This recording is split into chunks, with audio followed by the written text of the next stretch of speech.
How to reset TikTok privacy settings. Hello everybody, welcome back to another quick tutorial. Today in this video I'm going to show you guys how you can easily reset all of your TikTok's privacy settings. Let's get started. So the first thing you want to do is open up your TikTok app. Now just make sure that you're logged into your account and head over to your profile section.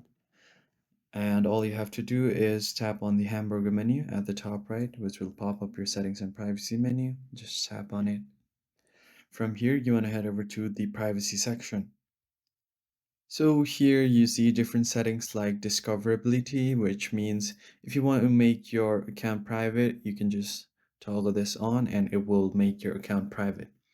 Now, if you want to turn on your activity status, then you can do that, or if you want to keep it off, you can do that as well.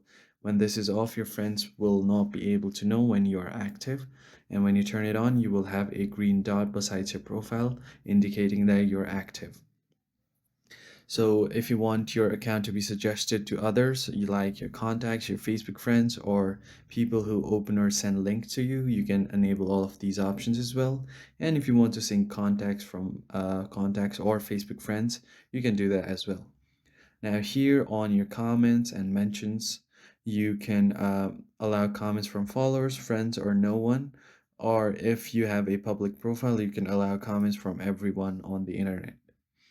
So on your direct messages, you can enable read status, safe mode, or new filter. After that, you have your downloads option. So if you want others to download your video, you can enable it. But for that, you have to have a public profile. So that's pretty much it for this video. If you found it helpful, hit like and subscribe. I'll catch you on the next one.